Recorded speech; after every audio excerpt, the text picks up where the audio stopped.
Bon, ben bonjour tout le monde. Je m'appelle Patrick Benoît de la ferme Patrick Benoît de Saint-Robert, en Montérégie-S. Je suis en grande culture en transition bio.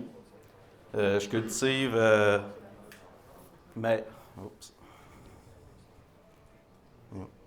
Ah, comme ça. OK. On descend au lieu de monter. Bon, c'est ça. Je suis une entreprise en grande culture en transition bio. Je suis dans la zone de 2800 UTM. Je suis d'un type de sol loam, sableux et sol organique. Le sol organique, c'est des terres en zone inondable. J'ai de la misère de nommer comment ce qu'il est. C'est un genre de loam mélangé de sédiments et de résidus. Fait que je l'appelle mon sol organique. C'est ça. J'étais à 300 hectares. Je cultive maïs, soya, blé et trèfle et fourrage de trèfle. En août, le trèfle sera détruit mécaniquement et faire un mélange de culture-couverture qui sera implanté. Le mélange de couverture n'est pas encore décidé, mais ça va être un mélange d'espèces. J'ai commencé à faire la culture de couverture il y a environ 5 ans, à faire des tests, à voir qu'est-ce que faire, comment faire. J'ai fait un paquet de tests. Ensuite, bon, ça c'est un de mes équipements que je fais l'implantation de mon blé et avec le trèfle. Bon, mon nombre d'années de pratique de la mise en... pour commencer ma deuxième... Bon, c'est ça. Je commence ma deuxième année. Ma transition, elle a démarré... j'ai pris ma décision en l'hiver 2018. 2019 était ma première année de transition. Je démarre ma transition en faisant du blé, en incorporant le trèfle pour contrôler la mauvaise herbe. Et j'ai pris la décision en automne de garder ce trèfle-là, parce qu'il était très bien implanté. Puis aussi, en transition bio, je me disais, si je le détruis, puis que je fais du maïs qui est rémunéré à un prix conventionnel, mais que je n'ai pas un bon rendement, je peux me planter, puis on sait l'impact financier que ça peut apporter. J'ai décidé de garder ce trèfle-là pour, comment je dirais bien ça? Pour avoir un profit, puis améliorer mon profil, mon type de sol.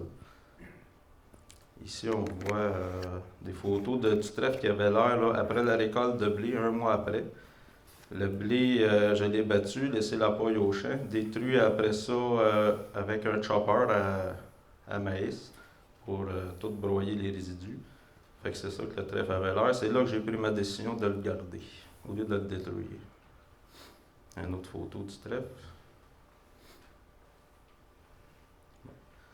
OK. Ouais, là, je vais embarquer. Pourquoi que les décisions de quelle sorte de trèfle que j'ai décidé de garder.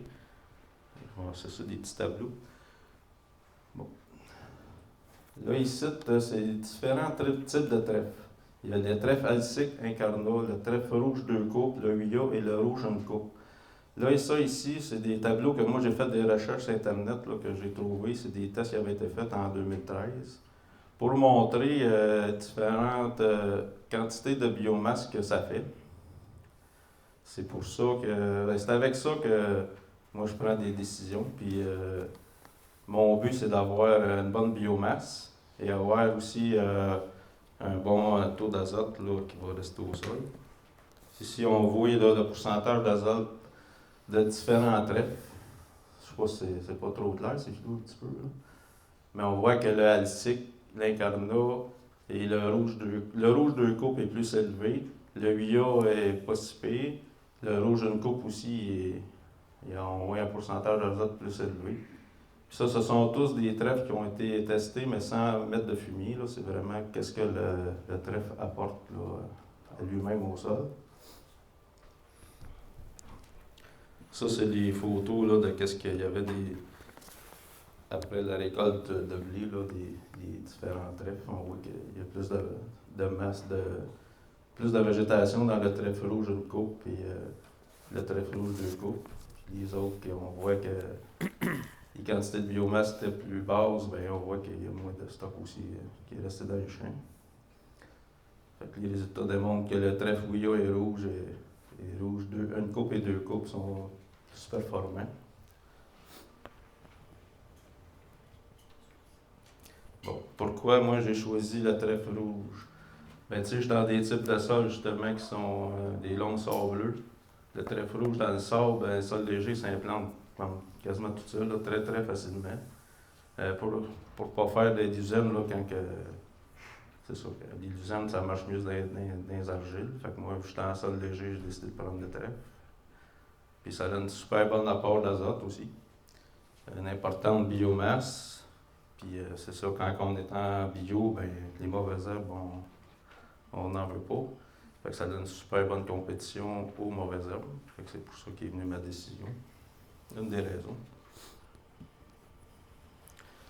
Bon, pourquoi fourrage de pointe? Ben c'est ça, je l'avais expliqué un petit peu tantôt.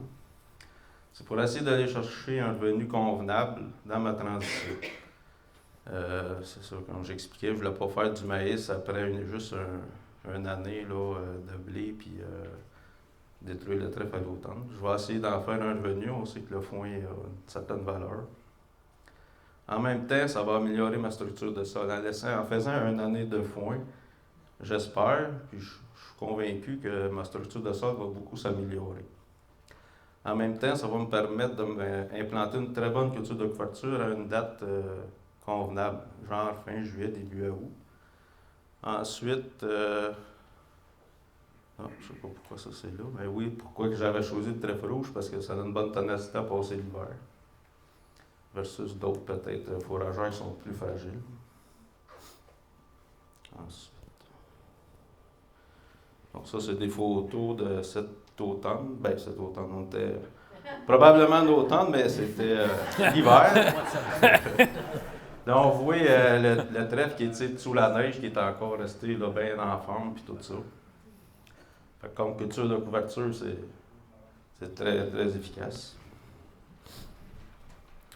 Ensuite, ouais, 2020 sera ma deuxième année. Je vais pouvoir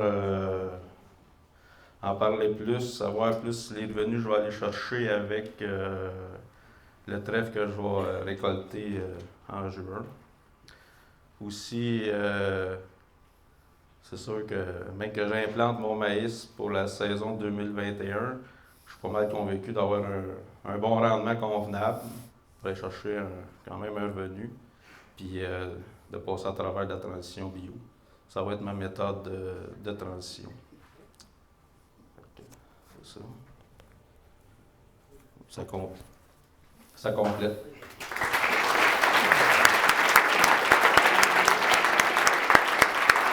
Parfait. Est-ce qu'on a des questions pour M. Benoît sur son approche? Geneviève? De quelle façon, Patrick, tu implantes ton trèfle? Est-ce que tu le sèmes en même temps que ton blé? Oui, ben, je l'ai fait de deux façons.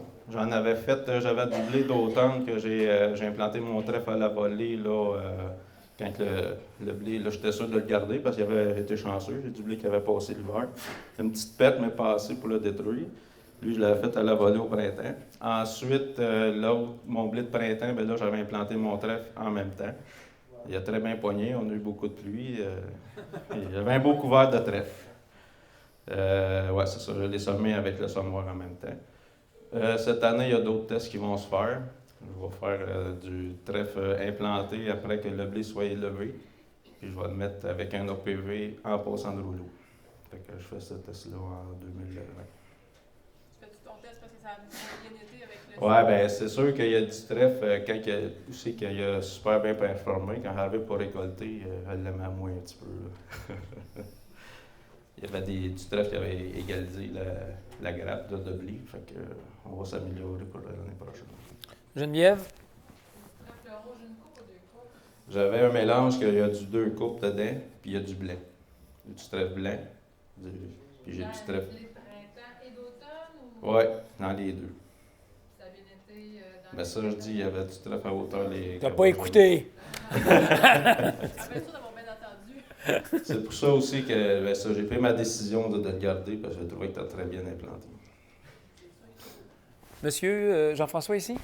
Oui. Oui, est-ce que tu es retourné voir le trèfle suite à la période de pluie? Est-ce qu'il y a beaucoup de glace ou est-ce que ça réussit à garder l'eau? Ben, j'ai justement les photos qu'on voit, c'est un champ qui est en avant de la maison chez nous. Quand que l'eau, il y a eu le doutin là, qu'on a eu là 2 semaines, moi j'ai été chanceux, il a resté de la neige encore. Fait que, tu sais, il y avait de l'eau en dessous. J'ai pas été gratter voir là comment est-ce que c'était arrangé, mais j'avais un couvert de neige encore. Fait que je ne suis pas venu sur la glace, là, moi, là, complètement, là, à nu. J'ai gardé de la neige encore. Je suis quand même chanceux dans ma zone, là, il reste de la neige. Monsieur ici? Oui, dans le fond, t'es-tu un peu renseigné pour vendre ton trèfle? Parce que c'est quand même une grosse quantité, d'après moi. Tu dis qu'il y avait 300 hectares en Ouais, ben j'ai 70 hectares de trèfle là, qui va rester au champ s'il passe l'hiver, s'il ne pète pas. J'ai déjà j'ai une ferme laitière dans ma famille qui est preneur. Ensuite, il y a un commerçant de grains, de foin qu'on va s'asseoir là, justement là, la semaine prochaine pour négocier tout ça. Oui, Carl? Du trèfle, oui. On a une partie là. Lui, il tentait de voir comment est-ce qu'il va passer l'hiver, là, la crue des eaux du printemps. On va savoir l'année prochaine. Au printemps 2020. J'ai un plan B s'il n'a pas passé là, avec ça. Mais il y en a, je dirais, sur 70 hectares, il y en a 20 hectares qui est là. Le plan B? Hein? Le plan B? Il est pas. On va le détruire puis on va semer autre chose. C'est tout. On va finir de le détruire et on va semer autre chose. Seulement mettre sur un engraveur pour préparer le sol pour le maïs pour le 2021. C'est bon? Merci beaucoup, M. Benoît. Ça fait plaisir, merci.